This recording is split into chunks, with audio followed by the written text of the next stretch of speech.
Usted y yo somos trabajadores, así como millones de personas en nuestro país. Pero ¿sabe si en nuestros trabajos se aplican a todos y todas las mismas reglas? ¿O conocemos si estamos regidos por el Código del Trabajo u otra normativa legal? ¿Qué pasa con los trabajadores a honorarios? Lo cierto es que tener un contrato de trabajo protegido por el Código del Trabajo otorga una serie de derechos, justamente por el carácter protector que tienen las leyes laborales en relación con los trabajadores. Por error, el empleador contrata en muchos casos a personas a honorarios que debieron ser contratados por el Código del Trabajo. ¿Significa eso que se les deja sin la protección de la ley laboral? Eso y otras cosas conversaremos en el capítulo de hoy.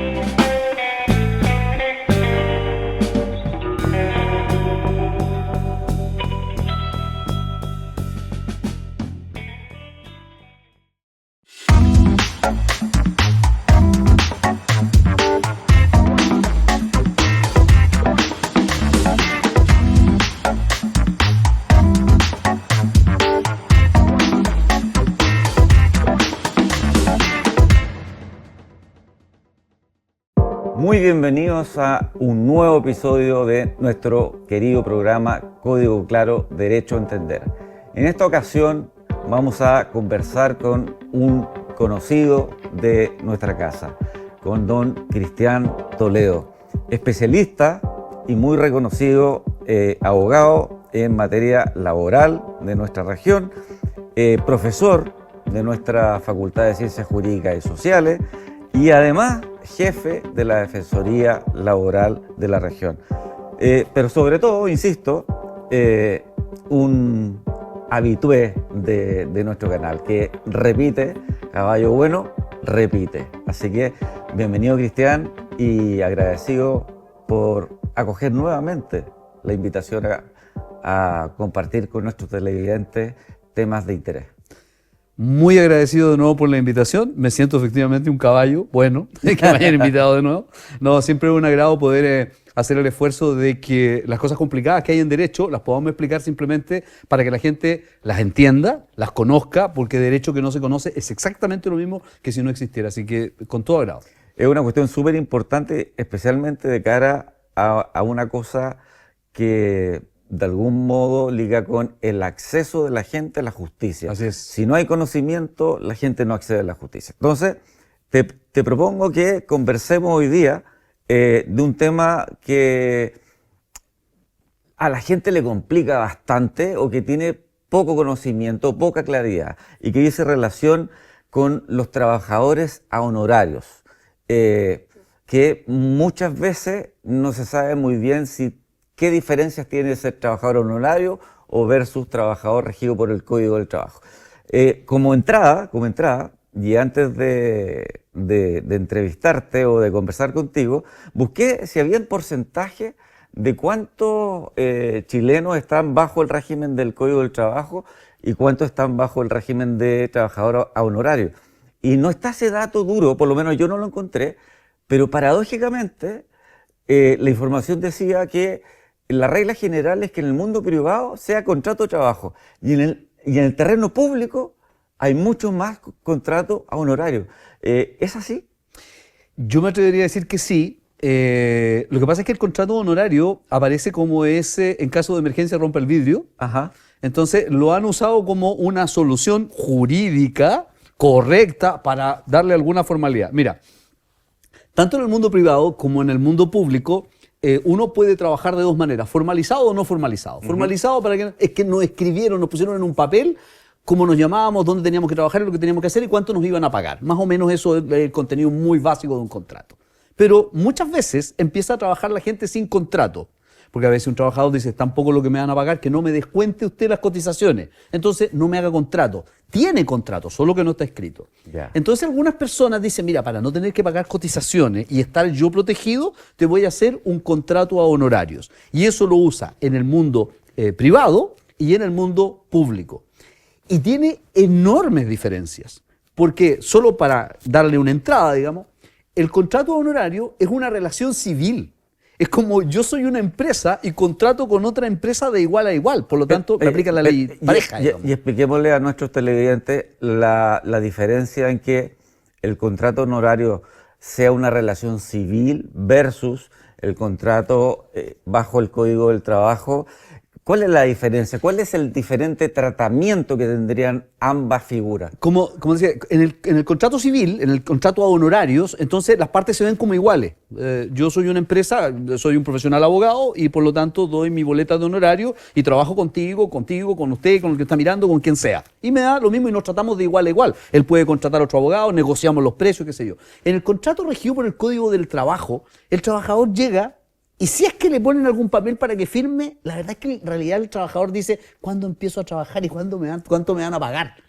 Entonces, el Código del Trabajo reemplaza esta diferencia de capacidad de negociación, porque frente al empleador, un trabajador no llega y dice, yo quiero trabajar tanto tiempo, quiero tener café de tal tipo. No, uno llega a lo que llamamos el contrato de adhesión. Uno firma lo que le ponen por delante por trabajar. Entonces ahí el Código va y lo protege. O sea, en la lógica del trabajador a honorario, que está en sintonía con las relaciones del Código Civil, no existe lo que sí existiría en el ámbito laboral, que es una especie de protección a la parte más débil. Absolutamente. O sea, en el Código del Trabajo tienen que pagarte un sueldo mínimo, tienen que darte determinado tiempo de colación, tanto tiempo de feriado, respetarte una serie de derechos que tienes como trabajador. Pero en el otro es una empresa, aunque seas persona natural, y pierdes todo ese beneficio.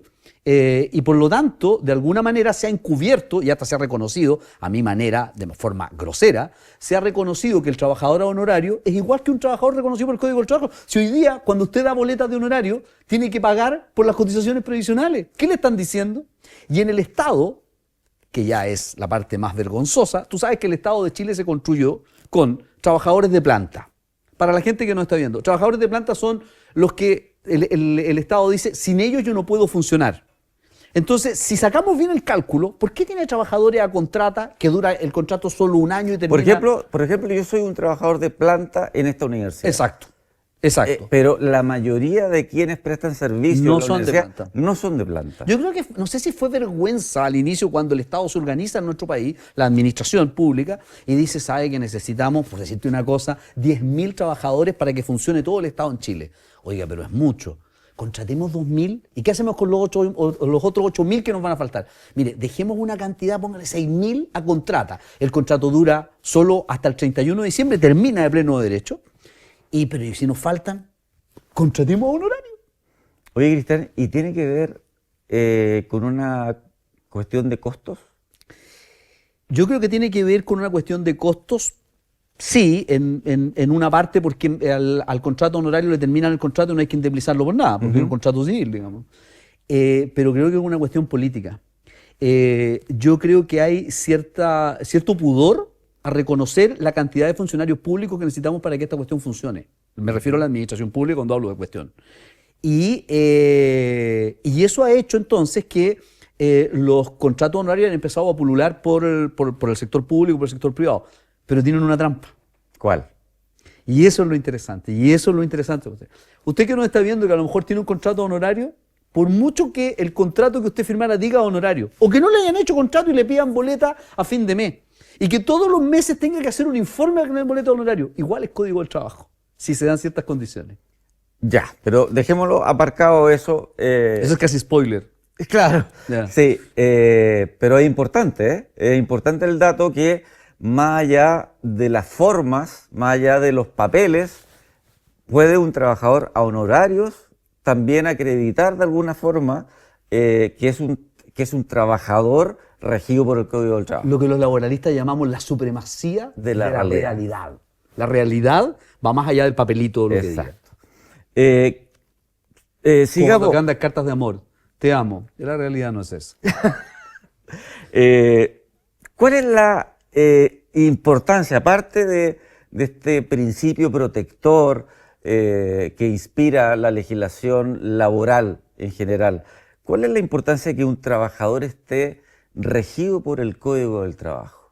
Bueno, al entrar al Código del Trabajo, se te aplica una serie de normativas, por ejemplo, del ámbito de los accidentes y enfermedades profesionales. Hay toda una legislación, si tú estás trabajando bajo vínculo, subordinación y dependencia, que ya vamos a explicar a qué nos referimos con este término. Tienes el derecho a acumular años de servicio. que ahora se está discutiendo si vamos a seguir con ese tope de los 11 años, inexplicable, o nos van a indemnizar por todos los años que trabajamos.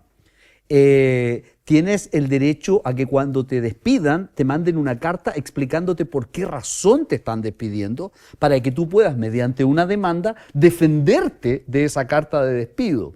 Tienes garantizado que no te pueden pagar menos del mínimo. ¿Por qué? Porque está regido por el Código del Trabajo, me refiero a la remuneración mínima. Que no pueden darte menos de 15 días de vacaciones o el proporcional, para empezar, va aumentando, o el proporcional si trabajas menos de 44 horas, vamos en 44 horas. Entonces ahí tienes otra garantía, que no te pueden hacer trabajar más de 44 horas sin que el resto sean horas extraordinarias. Entonces, y además, a mi entender, tal vez lo más importante, es que desde el Código del Trabajo parte la protección de los derechos fundamentales de los trabajadores. Que mira, justamente estaba pensando en eso, que no es tan antiguo en nuestra legislación, y especialmente la legislación procesal laboral, y que dice relación un poco con la internalización de la vigencia de los derechos fundamentales en el ámbito de la relación laboral. ¿Podrías explicar un poquito? Sí, muy brevemente, pero con un ejemplo, yo creo que, o un par de ejemplos. Mira, esto se habló y se convirtió en un término que se llama ciudadanía en la empresa.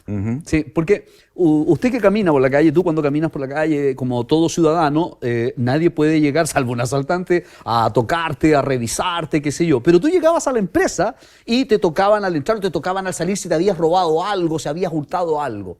Entonces decía, pero ¿cómo afuera, donde soy ciudadano, acá en la empresa dejo de ser ciudadano?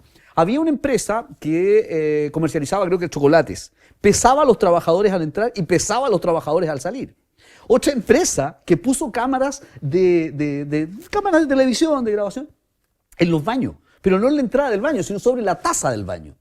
Porque su teoría era que los trabajadores se podían ir a dormir ahí. Entonces, claramente, eras menos ciudadano al interior de la empresa. Entonces se inicia un movimiento que ya debe tener unos 17, 18 años en nuestro país, en que dijimos, oye, los trabajadores tienen que respetárseles sus derechos fundamentales como todo ciudadano. Entonces a ti no te pueden revisar el locker donde guardas tus cosas sin previa autorización tuya, sin previo aviso. O en otras palabras, no por entrar a su lugar de trabajo quedan fuera los derechos fundamentales que ampara la Constitución. Y por eso se llamó ciudadanía en la empresa. Dentro de la empresa sigo siendo ciudadano. Y resulta paradójico que recién hace poco más de 15 años esto sea así. Sí, y a propósito de los funcionarios públicos, al principio se discutía si ese procedimiento que estaba en el Código del Trabajo se podía aplicar a los funcionarios públicos o no, porque está en el Código del Trabajo. ¿Ya? Y hubo toda una discusión porque si alguien está muy aburrido y quiere leer el artículo 1 del Código del Trabajo, tiene 3 incisos. Y el primero dice, esto se aplica todo a los trabajadores del sector privado, estoy digamos traduciendo. En el segundo, por tanto, no se aplica a los funcionarios públicos. Y en el inciso tercero decía, salvo este código, se puede aplicar a los funcionarios públicos en aquello que no esté regulado por los estatutos de los funcionarios públicos y que no sea contrario a esos estatutos. Y uno se preguntaba, a ver, los derechos humanos en el estatuto administrativo o algún estatuto de los funcionarios están regulados en ninguno, en cero. No había ni un solo reconocimiento. Y esa fue la vía de entrada interpretativa. Pero fíjate lo siguiente, tampoco eran contrarios, porque alguien que dijera, no, pero que los funcionarios públicos tienen menos derechos humanos que los funcionarios privados, no, los trabajadores privados. Desde luego no. De hecho, así como anécdota personal, si me permite, una anécdota personal. Desde luego. Mi tesis de magíster comenzó con esta idea y nadie me quería creer. La inscribí, tuvo una serie de problemas y empezó de moda después que sí, que yo tenía razón, pero no había terminado la tesis. Entonces me dijeron que cambiara el tema. Claro, porque ya lo había solucionado. Era historia del derecho. Pero fíjate que después una municipalidad en Santiago presenta un recurso frente al Tribunal Constitucional y le dice que un juez laboral aplique este procedimiento de protección de los derechos fundamentales de los funcionarios de la municipalidad no corresponde, es incompetente. Y el Tribunal Constitucional dijo que sí y dejó de aplicarse. Y tuvo que el Parlamento... Perdona, ¿te sorprende que el Tribunal Constitucional haya dicho eso? Hay dos cosas que no me sorprenden, mi AFP y el Tribunal Constitucional. Y por lo tanto, mira, tengo un amigo que trabaja en la AFP. Lo que pasó en definitiva fue que tuvo que sacarse una ley interpretativa que dijeron, ¿saben qué? Sí, ellos también tienen derechos fundamentales, se nos había olvidado anotarlo.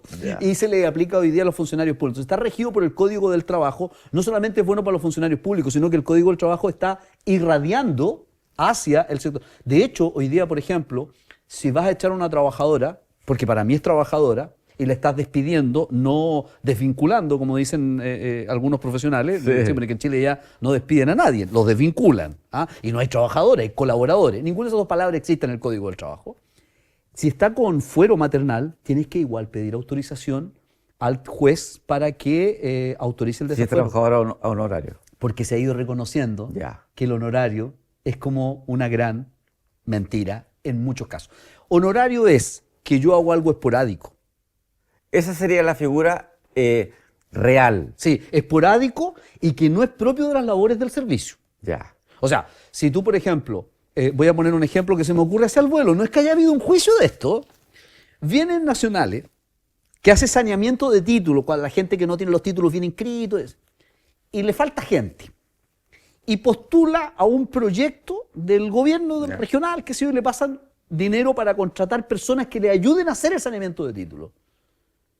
¿Y eso es esporádico? O sea, perdón. No es una función puntual. Es lo habitual. Es lo que están haciendo. Y esas personas, por ejemplo, en el caso hipotético que tú acabas de sacar, cumplían horario, tenían una jefatura o podían hacer su trabajo desde la casa, donde quisieran. Que lo que acabas de decir tú es lo clave. Son esas dos alternativas. Si a mí me dice, viene Nacional el señor Toledo, yo le voy a pagar tanta cantidad de plata para que usted me haga todos estos informes en derecho de qué sé yo y me los tiene que traer en fecha tanto, no, es contratación a honorarios, claramente. Yo puedo trabajar con otra persona, con persona natural o jurídica, puedo hacer otras cosas. Lo importante es que yo puedo cobrar, puedo dar mi boleta por mis servicios cuando termine y entregue eso. Pero si a mí me dice que entro a tal hora, salgo a tal hora, que recibo instrucciones, que hago las labores habituales del servicio, de hecho, sin querer enredar, pero tanto el Estatuto Administrativo General como el de los funcionarios municipales establecen en determinados artículos se pueden contratar a honorarios para labores que sean esporádicas, que sean ocasionales. De hecho, ¿qué dicen los servicios? Es que era ocasional. ¿Por qué? Porque era un fondo que me convidó el Estado y cuando se acabara tenía que irse. Esa era la ocasión. No, señor, le estamos preguntando. ¿Lo que hace el caballero es lo que usted habitualmente hace? ¿Usted le da instrucciones? O sea, en otras palabras, esas figuras forzadas, no reales, de trabajadores honorarios, tienen olor a relación laboral, forma de relación laboral, características de relación laboral, vestimenta de relación laboral, todo, pero se le califica como trabajador a honorario, pero actualmente los tribunales han ido reconociéndoles un tratamiento bajo el Código del Trabajo. Así es, porque siguiendo la metáfora que tú estabas diciendo, es como si yo a ese contrato lo llamo como contrato a honorarios venga, no viene, aunque diga. Pero tú lo llamas contrato regido por el Código del Trabajo, viene el tiro, están todas las características. Claro. Entonces, claro. ¿Y cuáles serían esas características o esos pilares centrales bajo los cuales nuestros televidentes, que tal vez están con un contrato a honorario, en lo formal, puedan decir, oh, yo soy un trabajador que se debe regir por el Código del Trabajo? ¿Cuáles serían? No sé si son 2, 3, pero me imagino que un puñado. Vamos a ir a una parte súper práctica y fácil y una así como más intelectual. Vale. La parte fácil. Si una persona está trabajando en el Estado o en cualquier parte y está haciendo lo mismo del señor del lado, que tiene un contrato regido por el Código del Trabajo, él también. Están haciendo lo mismo, le pagan igual, le pagan de la misma manera, le depositan en la misma fecha, todo exactamente igual. Si no es así, basta que usted mire, ¿cumple horarios? Es decir, si usted llega atrasado, le llaman la atención, a veces incluso firman o marcan tarjeta. Recibe instrucciones, señor Palomo, usted hoy día va a hacer tal cosa, pero es que yo estaba haciendo esto otro, no, va a hacer esto. Recibe instrucciones. Esto lo va a hacer de tal manera, porque por ejemplo, yo como abogado, siguiendo con el ejemplo, yo llevo un juicio como yo quiero. Tú me contratas, tienes un problema, te digo, yo te lo puedo solucionar, pero yo llevo el juicio. No me dices tú, preséntate escrito, no, eso lo veo yo. Si me estás dando instrucciones, estoy cumpliendo horario, me estás pagando quincenal o mensualmente, Y si yo no puedo trabajar dentro de esos mismos horarios en otra parte, o me puedes despedir si no voy a trabajar, o me despides derechamente, eso es código del trabajo, en cualquier parte. La figura que te está tratando de explicar es un trabajador que está contratado a honorarios. Si se opone o se revela a ciertas instrucciones de su jefatura o no cumple horario, estamos frente a la figura del trabajador a honorarios. Así es. Y se le puede poner término a su contrato sin indemnizaciones. Pero si se dan determinadas características que lo asimilan en lo sustancial a un trabajador regido por el Código del Trabajo, debiese tener los mismos derechos. Así es. Y esos derechos, a ver, primero, ¿Cómo lo sacamos de la frustración? ¿Cómo Se lo acaba de dar cuenta, Exacto. se acaba de dar cuenta de que yo doy boleta todos los meses, pero soy regido por el Código del Trabajo. ¿Qué hago? ¿Cómo salgo de esto? Exacto. Porque es una figura muy común. Y probablemente quienes nos están viendo quieren saber cuáles son esas características o pilares fundamentales que permiten autocalificarse como trabajador propio ¿Y qué hacer? del Código de Trabajo. Mira, dos soluciones. Para los que nos estén viendo y que estén a honorario y sienten que con lo que acabamos de decir me pagan, recibo instrucciones, cumplo horario. Así que yo creo que soy Código del Trabajo. Dos soluciones. Si me invitan al próximo programa, las doy. No, ahora. No, dos soluciones. La tercera temporada. La tercera temporada. No, una solución es que si está vigente la relación laboral, un poquito compleja en términos de los alcances, pero es fácil de explicar. Está vigente la relación laboral. Usted dice, oiga, a mí no me están respetando los derechos del Código del Trabajo y me tienen como honorario, pero con lo que usted acaba de decir parece que no. Uno puede hacer lo que se llama una demanda ante un juez laboral que se llama de mera certeza. Ya. Para tener solamente, le pregunta en una demanda, o le trae un abogado y le dice, señor juez, yo hago esto y me tienen a honorario. Quiero tener la certeza de que yo soy regido por el Código del Trabajo. El juez analiza los antecedentes y dice, señor, dicta una sentencia y dice, usted está regido por el Código del Trabajo. ¿Y con esa sentencia luego demanda? O sea, lo que debiera ir con el empleador demandado al ver la sentencia es decir, uy, mire, vamos a pagarte todas las cotizaciones que te debemos, ¿ok? Vamos a hacerte el contrato escrito, porque si no se escritura el contrato laboral, se tiene por condiciones del contrato las que señala el trabajador. Artículo 9, perfecto. para el que lo quiera anotar. Entonces, mejor voy a corregir mis pecados, voy a expiar mi vida y voy a convertirme en un buen empleador. Opción 1. La otra situación, un trabajador dirá, pero mucha, a lo mejor si hago eso me despiden. Si lo llegan a despedir por eso, entonces vamos a demandar al momento del despido. Vamos a pedir que declaren que existía una relación laboral regida por el Código del Trabajo. Ya, pero para.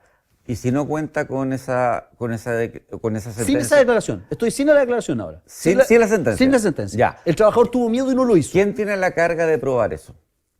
El trabajador. El trabajador. Sí. O sea, la parte más débil, la parte Sí. que es protegida, tiene que probar que en su caso se da la circunstancia de ser un trabajador regido por el Código del Trabajo. Sí. ¿Y qué es lo que tiene que probar? A ver, más bien, bueno, ya lo que ya dijimos, los horarios, los pagos, qué sé yo. Por ejemplo, si los pagos son en su cuenta RUT, en su cuenta corriente, donde sea, muy fácil de probar. Testigos que lo veían ir a trabajar allá, fotografías, o sea, en este momento hay una persona que está en horario, fotografías en el trabajo. ¿Ah? Si tiene un libro de asistencia, fotografía el libro de asistencia. Todo lo que indique que iba a trabajar. ¿Ok? Pero hay una cosa más importante, o tan importante como esa. Supongamos que hicimos ese juicio de mera certeza. Y como termine, porque imagínate si declaran que existe relación laboral y el empleador se molesta y me despide. Como yo demandé al empleador, quedé protegido por algo que se llama garantía de indemnidad.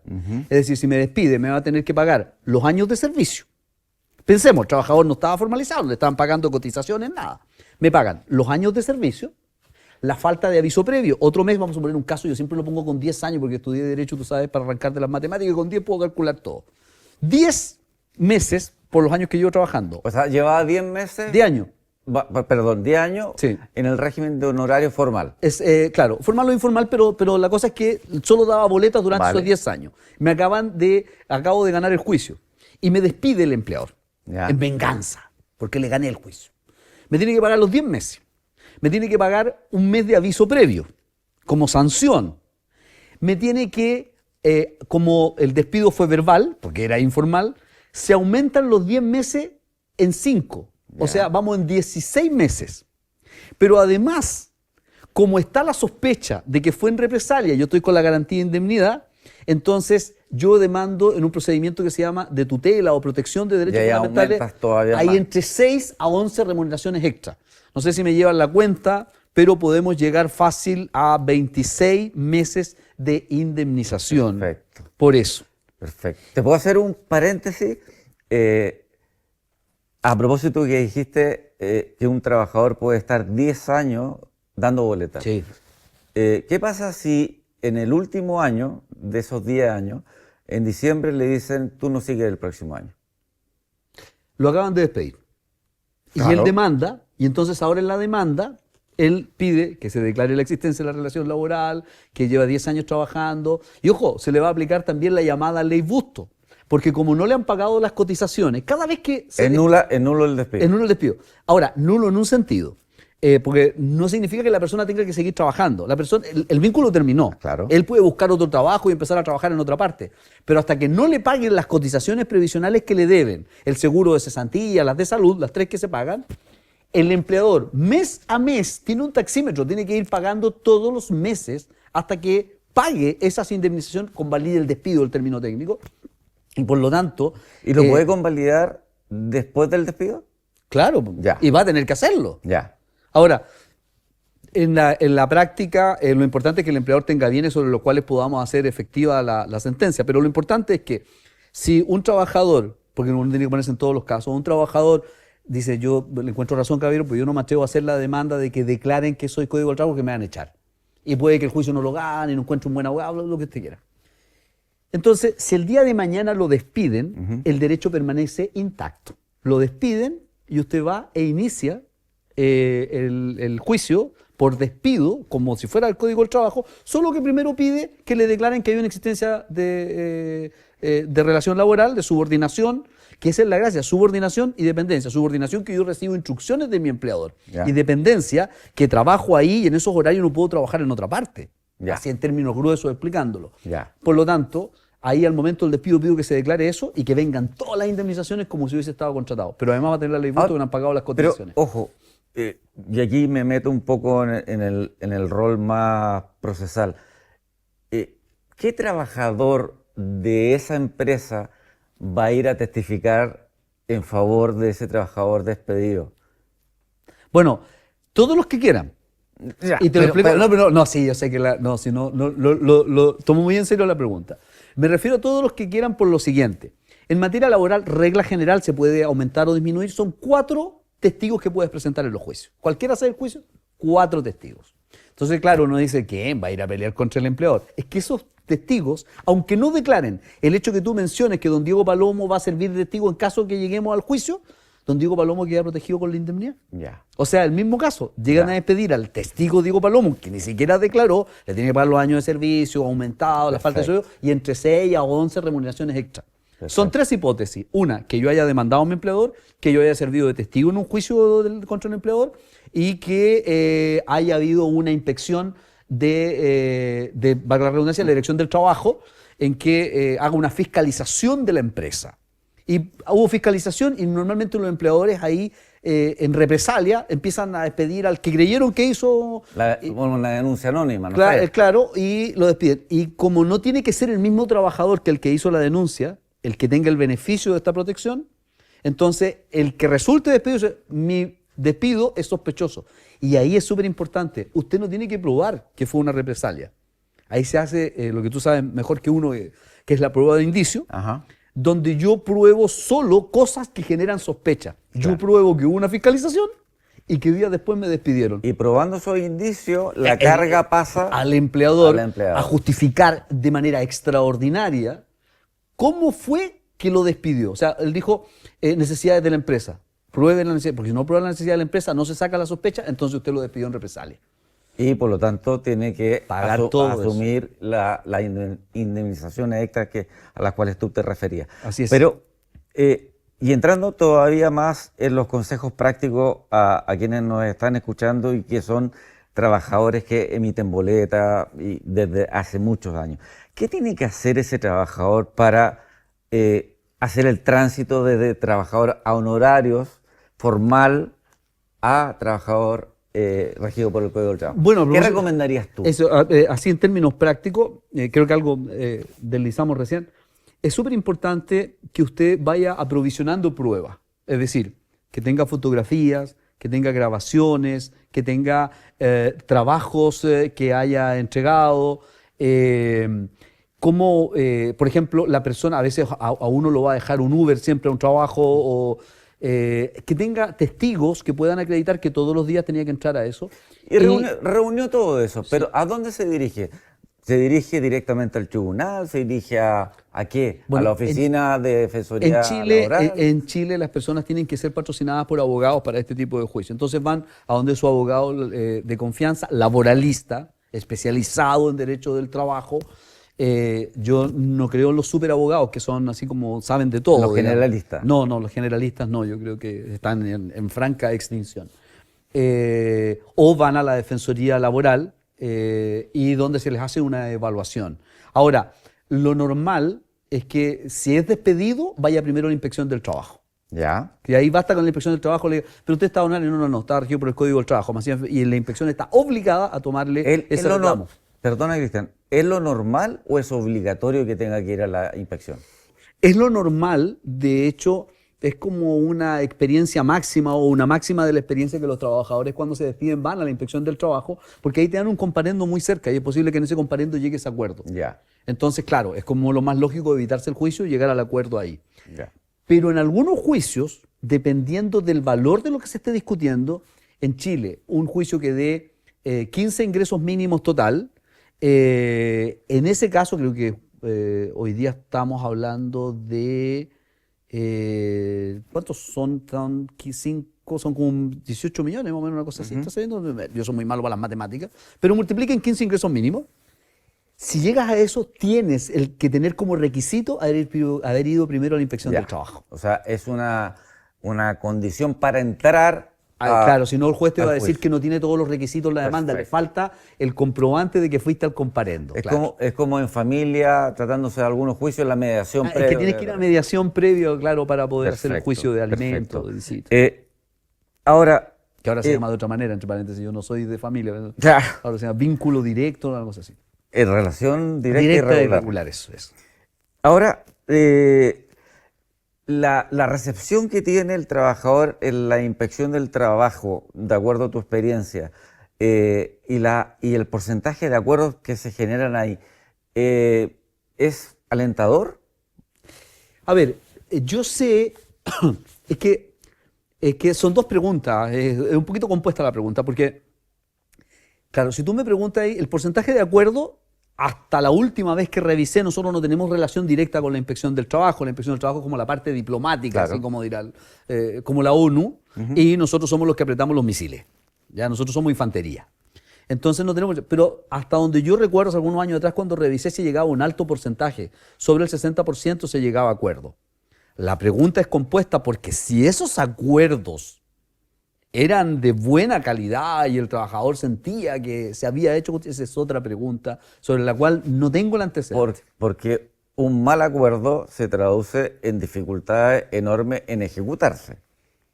Claro, y además que claro, efectivamente, porque una cosa es lo que acuerdas y después si lo cumplen o no. Claro. Porque si no tienes la plata ahí, ya da lo mismo el papel que se firmó, porque aquí no hay cárcel en esto. Oye, Cristian, bueno, como en la primera temporada siempre se nos pasa el tiempo volando, pero te quiero hacer una última pregunta. Todo esto que hemos ido conversando y que tú lo transmites con tanta vehemencia, ¿está consolidado, es pacífico a nivel de tribunales inferiores, a nivel de cortes de apelaciones o incluso a nivel de la excelentísima Corte Suprema, o hay interpretaciones variadas? Mira, yo te diría, así para hacerla fácil, digamos, yo me atrevería a decir que el 90% de los casos donde se reúnen las características que nosotros ya hemos dicho en reiteradas oportunidades, se ganan los juicios. se declara que hay ¿En existencia qué de porcentaje? relación laboral, cerca del 90%. Ya. Hay un pequeño porcentaje que todavía subsiste, que a mí me resulta especialmente odioso, porque hay jueces que confunden derechamente. ¿Te acuerdas cuando decía que tenía que ser esporádico? Cuando trabajaba en el sector público, tenía que ser esporádico. Entonces dicen, no es que era por un fondo que me autorizaron y que hasta que se me agotara el fondo yo lo contraté. Yo no le estoy preguntando de dónde sacó el dinero para pagarle la remuneración al trabajador. Le estoy preguntando, señor, el trabajador, independiente de dónde sacó la plata, ¿hacía las mismas funciones habituales del Exacto. servicio? Sí. Entonces usted o lo tiene por código del trabajo o lo metió a trabajar a contrata, qué sé yo, pero lo lógico que sea código del trabajo, porque, y para ir cerrando, digo, el código del trabajo actúa en silencio de otros contratos. Me explico. Si tú tienes un trabajador en el sector público, en el sector privado, que no tiene un contrato por obra de faena, a plazo fijo, no está a contrata, no está de planta como estás tú, pero trabaja aquí en la universidad y no tiene ninguna vínculo contractual escrito que conozcamos, y definimos que sí, trabaja bajo subordinación y dependencia, entonces código del trabajo. Claro. Tú me podrás decir, porque yo he escuchado y he visto, he leído, cuando algunos servicios del Estado dicen, pero es que yo por ley no puedo tener honorario. O sea, perdón, personas regidas por el Código del Trabajo. Bueno, cometí un error, pero no lo puede pagar el trabajador. Se le tiene que hacer valer como Código del Trabajo. Perfecto. O sea, el escenario, ya un poco cerrando la conversación, siempre interesante contigo, Cristian, el espacio o la oportunidad para aquellos trabajadores que aún emiten boletas, que aún están catalogados como trabajadores a honorarios, es amplio y tienen múltiples alternativas para recurrir y de algún modo transformarse en trabajadores del Código del Trabajo. Así es. No es que haya luz al final del túnel, sino que el túnel ya se está derrumbando por todos lados y estaba apareciendo con nitidez lo que siempre hubiera aparecido, que los trabajadores que están bajo vínculo de subordinación y dependencia no pueden ser, porque es una forma de explotación. O sea, si tú me hablas de explotación laboral, aquí tienes un caso. Toda la protección que tiene regido un trabajador por el Código del Trabajo versus uno que está como de igual a igual, cuando en realidad, en la supremacía de la realidad, no es así. Más claro, echarle agua.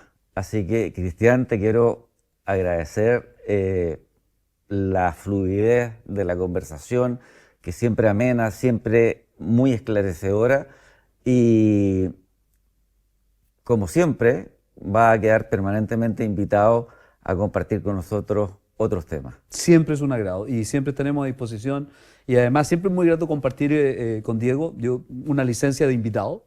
Diego es un profesor destacadísimo a nivel nacional e internacional, pero además una gran persona, un gran amigo que lo conozco hace muchísimos años, y creo que es una de las personas que, no obstante estar tal vez en la cúspide de lo que es la academia, se preocupa de hacer estos programas, de colaborar con estos programas para que todo el mundo conozca lo que normalmente está un poco vedado para la difusión pública. Así que mis felicitaciones y por lo tanto a tu disposición siempre. Muchas gracias, Cristian. Bueno, con esto ponemos término a este muy interesante capítulo y desde luego los dejamos invitados al próximo y que no se lo pierdan. Muchas gracias.